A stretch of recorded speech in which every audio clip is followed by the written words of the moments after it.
Hello everybody, and welcome back to ZakIsCinema. Today we're going to be reviewing and discussing the movie Evil Dead Rise, which came out in 2023. After the blood-soaked success of Evil Dead 2013, Evil Dead Rise definitely had the difficult task of continuing the franchise while moving away from the cabin-in-the-woods formula that really defined the series. Instead of another isolated cabin, this entry traps the Deadites inside a crumbling apartment building, and while I don't personally think it reaches the heights of some of the other films, it definitely finds some unique and memorable things to do within the Evil Dead formula. So obviously we have a brand new Evil Dead movie coming out in just a couple days. I am very much looking forward to Evil Dead Burn coming out very shortly here. So I thought it'd be fun to take a look back at this entire franchise. And if you've made it this far, this is obviously the last one we're covering here on the channel right before the brand new one comes out. So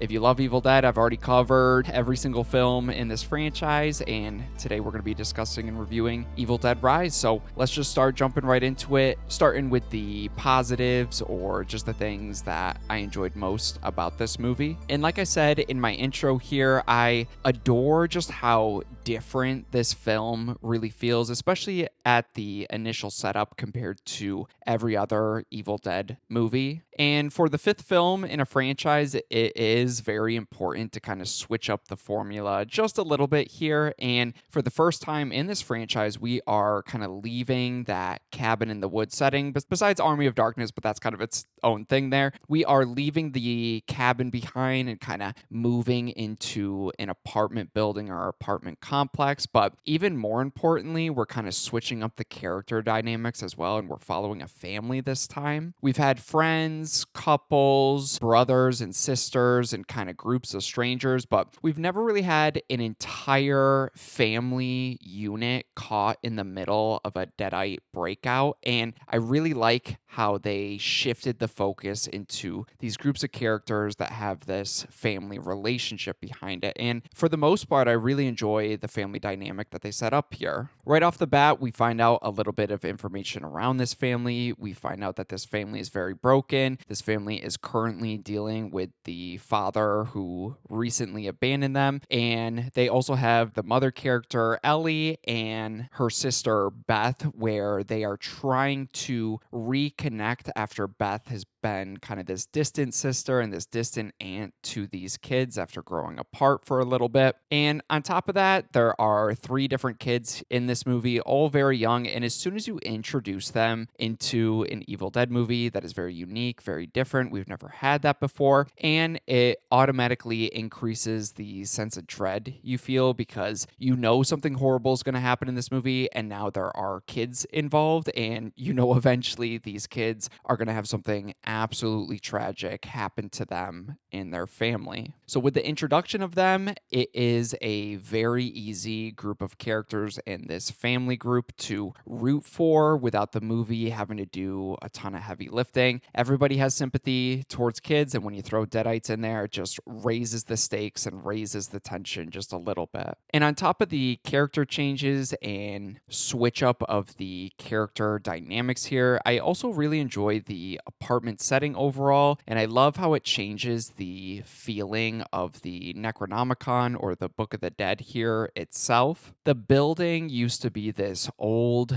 bank building, and it has this kind of long-standing creepy history right behind it. And when we get started with the movie, after the earthquake kind of reveals this hidden underground chamber beneath the parking garage, the discovery of the Necronomicon, or at least this version of it, kind of feels a little bit more mysterious, like it was literally hidden under cement underground, and it feels just a little bit more unique compared to other Evil Dead films. And I love the subtle expansion of the Book of the Dead's lore here. The fact that it's surrounded by all this religious but also cultist imagery and evidence of past rituals kind of puts into question who exactly put put it here? Who were these groups of people that put it here? Why did they hide it underneath cement, underneath this apartment building? Why was a bank teller using it? Was that just a front for it? So it adds all these mysterious elements and more of a discovery aspect to the Book of the Dead. And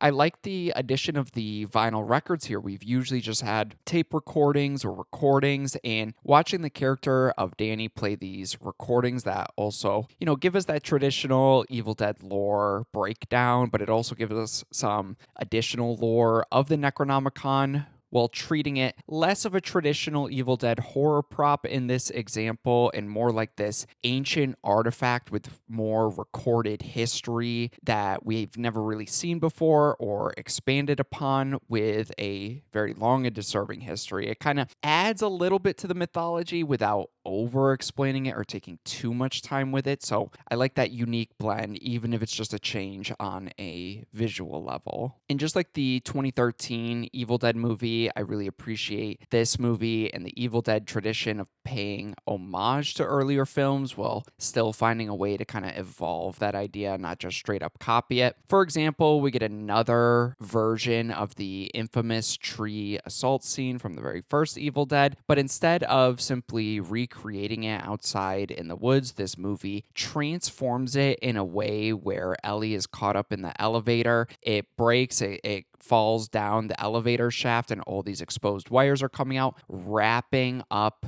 Ellie while she's trapped in the elevator here. And watching those cables just kind of slowly and viscerally wrap around her and bend her around in all these unnatural positions is really disturbing, but it's a great homage while also feeling like its own thing and very unique to the setting that it's in. And speaking of Ellie, I love the actress that plays her. She does a tremendous job here, and I love the way she kind of slowly transforms into her Deadite form. Unlike some of the previous Evil Dead films, well, that transformation kind of happens pretty quickly, almost instantaneously. This version kind of feels a little bit more slower and more pain-based than anything. It kind of comes across like a mixture of possession and a slower infection, like something gradually killing her from the inside while slowly also taking control of her mind and body. And it is just so much more of a disturbing presence. She is going through this infection. She at one point dies in the movie and her whole family thinks she's dead, and then she wakes up again. So it's not just the floating camera and then boom, she's a Deadite. It's a little bit more slower paced, and I think it works well because there are kids involved. So slowly kind of seeing your mom transform into that out of nowhere is creepy, heartbreaking, and disturbing. And on top of that, despite having multiple children and a whole family unit in this movie, this story and movie never is afraid to get dark with those elements. The scene where one of the kids named Bridget, where she slowly chews this broken glass from a wine bottle, is incredibly disturbing, and you get those close-up shots of the glass going down her neck, which is just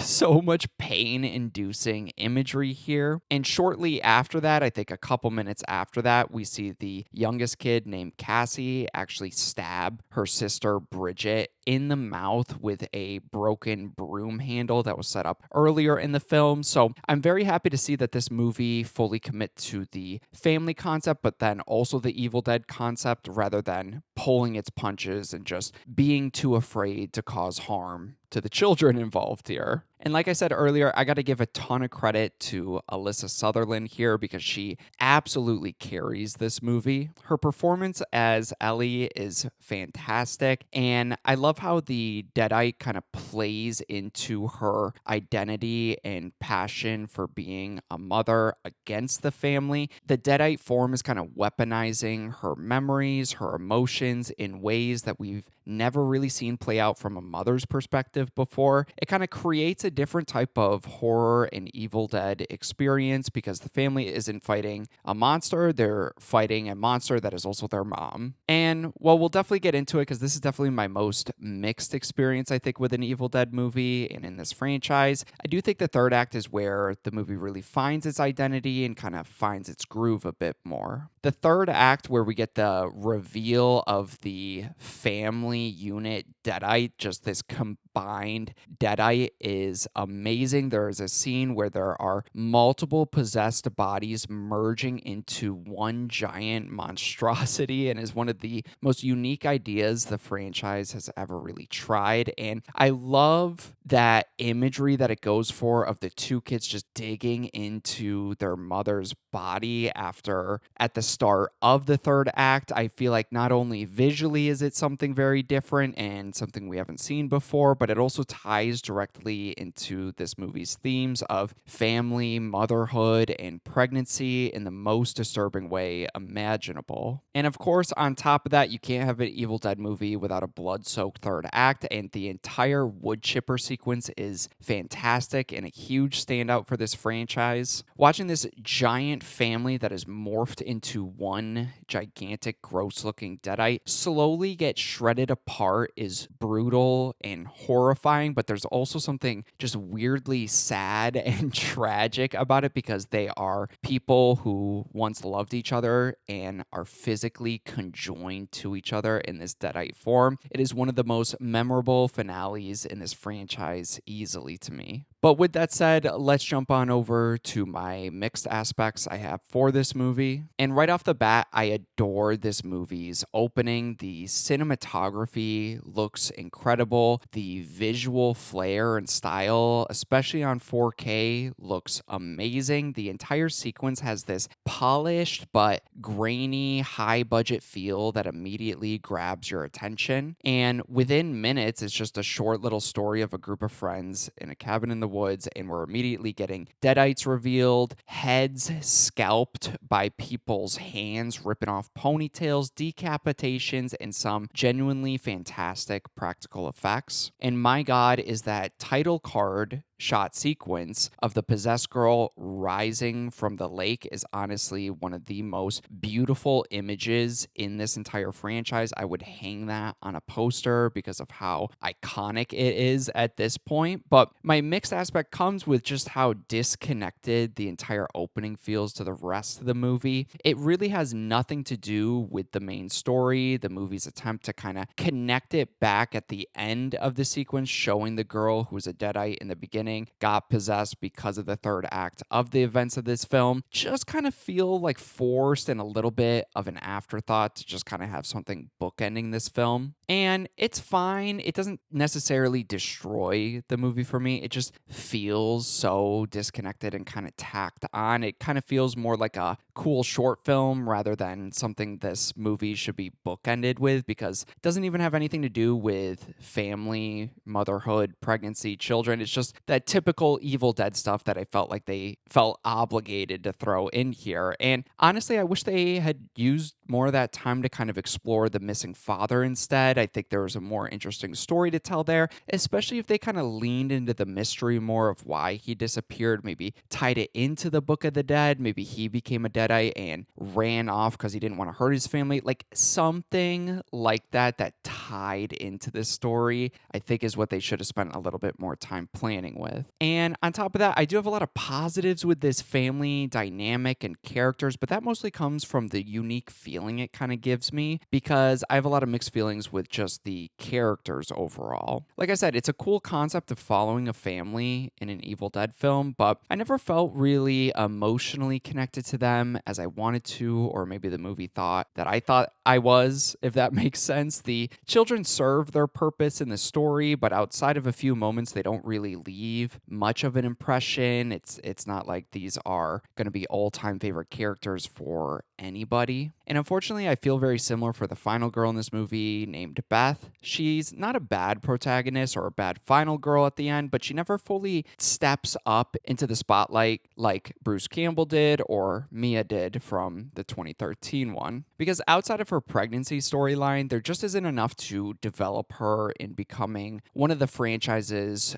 big standout final girls here. She is just kind of fine, and she is completely overlooked by the tremendous performance the character of Ellie gives us. But with that said, let's jump over to my negatives, or the things that I just didn't really like about this movie. And I do think this movie, unfortunately, relies on a few frustrating, dumb decisions to kind of keep the plot moving, which these are kind of like nitpicks, but my biggest example is Beth halfway through the movie, I guess, just kind of deciding to randomly replay the vinyl recordings that literally unleash the Deadites in the very first place in the beginning of this film. And the movie never once stops to justify why anyone would think that this is a good idea. Why did Beth just randomly come up with this? And all it does is literally makes the Deadites smarter and stronger. As soon as she starts playing it, the Deadite form of Ellie figures out she can go through the ventilation system. The other girl, Bridget, wakes up after her sister stabbed her in the mouth. So it literally does the complete opposite. And I could have told you that as soon as she repeated that. Like, as soon as she says that idea, I wanted to smack the character and be like,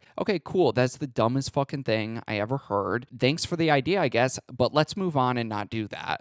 That is frustrating, but then there's also some smaller moments throughout the film where characters make kind of questionable decisions just because the plot needs to keep going and keep moving. For example, again, about halfway through the movie, the whole family, while they're dealing with the Ellie situation, they end up leaving the youngest character alone and unattended, enough for the Deadite form of Ellie to convince her to unlock the door. And this character looks like she is 7, maybe 8 years old. And it's just kind of silly and dumb because that character of a child would probably do something like that. But why is she being unattended? Like, nobody has eyes on this character. So that part just kind of felt unearned. And there's a couple small moments like that throughout. And ultimately, this movie just feels like the most forgettable Evil Dead movie to me. I don't hate this movie at all. It is very enjoyable. It's one I've seen about 2 or 3 times, and I've enjoyed it so far. But this is the entry where you can really start to feel the formula, unfortunately. Because outside of the family dynamic and the excellent third act, it often feels like the movie is kind of doing a soft remix of things we've already seen and recreating a few too many iconic moments from previous films, and just kind of feels like it's going through the motions, because here there really isn't too many unforgettable kill sequences, not really that many standout practical effects sequences either, or nightmare inducing scenes that just stick with you long after you watch the movie like the rest of these movies really have. And like I said, at times, especially through that middle chunk, it just kind of feels like it's going through the motions. This isn't a long movie, but it feels like the longest because of it. And